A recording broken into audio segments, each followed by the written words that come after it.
Royal rumble हो रहे थे। फाइनली वो रॉयल रंबल हो भी गया, विनर भी मिल गया। और जीता कौन? The one and only your tribal chief Roman Reigns. काश मैं ये बात को बोल पाता, लेकिन नहीं, जीता उनके भाई जे ऊसो। हाँ भाई, जे ऊसो। रॉयल रंबल होके एक हफ्ते से भी ज्यादा दिन हो चुका है, लेकिन मुझे कहीं पे भी ये बात सुन के हजम नहीं हो रहा है कि जे ऊसो वो बंदा है जिन्होंने रॉयल रंबल को विन किया है। लिटरली मैं सही बता रहा हूँ भाई, आज तक डब्ल्यूडब्ल्यूई के अंदर इतना घटिया डिसीजन, इतना घटिया विनर मैंने कभी नहीं देखा है। मतलब कि भाई ऐसा कौन ही करता है? ये भी कोई विनर चूज करने का सही तरीका है? पता नहीं भाई, कौन घपासंड आदमी सस्ता नशा करके डब्ल्यूडब्ल्यूई के क्रिएटिव कंट्रोल के अंदर बैठा है जो एक मिड कार्ड लेवल के रेसलर को उठाकर रॉयल रंबल जितवा दिया। बेसिकली भाई SummerSlam, royal rumble, crown jewel, WrestleMania जैसे बड़े बड़े इवेंट के अंदर फैंस बड़े बड़े स्टार को देखना चाहते हैं विनर बनते हुए। जॉन सीना का फेयरवेल टूर चल रहा था, तुम ट्रिपल एच गधा साला उनको रॉयल रंबल विन करवा सकते थे।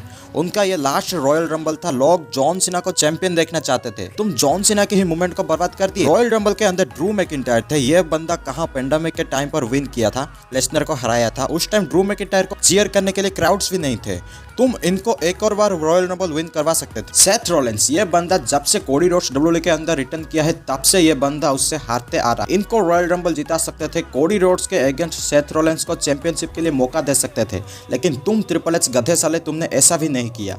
चलो ठीक है, सीएम पंक थे रॉयल रंबल के अंदर। इस बंदे ने अपने पूरे कैरियर में आज तक एक भी रॉयल रंबल जीता नहीं है। ये बंदा लास्ट ईयर इंजरी होने के बाद रेसलमेनिया के अंदर कंपीट भी नहीं कर पाया। लास्ट ईयर कितना अच्छा स्टोरी लाइन दिया ड्रू मैकिंटायर साथ के मिलकर, तुमने इसे भी रॉयल रंबल नहीं जिताया। चलो ठीक है, रोमन रेंस थे रंबल में। इस बंदे को तो लोगों ने फेवरेट बना दिए थे बैटिंग ऑड्स के मामले में, सेकंड पोजीशन पर थे बैटिंग ऑड्स के मामले में। रोमन रेंस कहां किसी जमाने में 10 साल पहले रंबल जीते थे, इनको भी जिता सकते थे रंबल। 10 साल बाद इनको भी फिर से मौका दे सकते थे, लेकिन ट्रिपल एच गधे साले तुमने ऐसा भी कुछ नहीं किया। लेकिन तुमने खुले बाजार में घूमता हुआ छपरी गवार को उठा के रॉयल रंबल विन करवा दिया। देखो भाई, मैं नहीं कह रहा हूँ कि जे ऊसो डिजर्विंग बंदा नहीं है, ये डिजर्विंग बंदा है। जे ऊसो एक्चुअली में डिजर्व करते हैं चैंपियनशिप को। अगर तुम ट्रिपल एच चाहते हो कि जे ऊसो मेन चैंपियन को होल्ड करे, तो तुम इनको money in the bank briefcase win करवा सकते थे, फिर बाद में कैश इन करवा के चैंपियन बना देते। हमको कोई भी एतराज नहीं होता, लेकिन भाई ये रोड टू रेसलमेनिया है। तुम क्या दिखा के रेसलमेनिया के अंदर टिकट सेल करवाओगे? यही कि biggest WrestleMania Jey Uso versus Cody Rhodes, या यही कि जे ऊसो वर्सेस गुंथर? नहीं भाई, ये मैचेस को एडवर्टाइज करके रेसलमेनिया बिगेस्ट नहीं होता है। ये biggest mania of all time नहीं है, ये biggest mistake of all time है। जिस रेसलमेनिया में मेन इवेंट के अंदर जॉन सीना नहीं है, ब्रॉक लेसनर नहीं है, रोमन रेंस नहीं है, द रॉक नहीं है, वो रेसलमेनिया बिगेस्ट नहीं है भाई। एक टाइम पर जैसे लोग कॉफी किंगस्टन को चैंपियन देखना चाहते थे, जैसे कॉफी मेनिया हुआ, Kofi Kingston world heavyweight champion बने,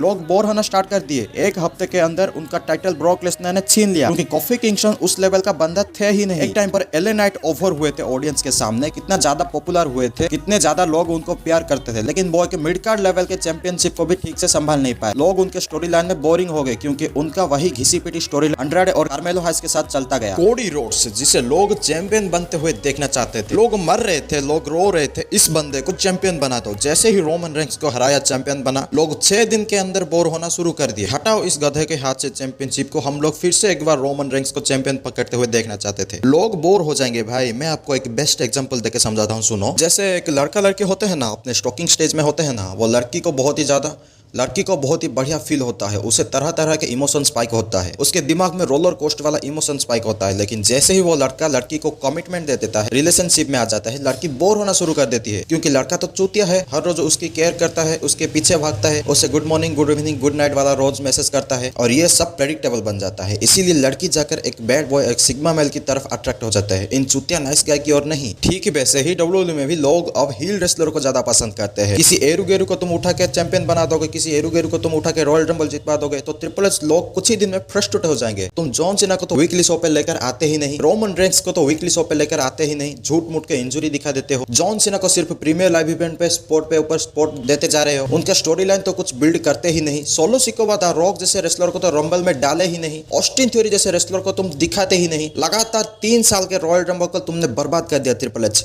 पिछले 2 साल एक बच्चे को लगातार 2 बार रॉयल रंबल जितवा दिया, और इस बार इस छपरी गवार को रॉयल रंबल जिता दिया। मुझे लिटरली कुछ नहीं कहना है भाई बहुत गुस्सा है अंदर। तो भाई आज का वीडियो बस इतना ही था, बाकी मिलते हैं आपको अगले किसी दिन अगले किसी वीडियो पे। तब तक के लिए बाय बाय।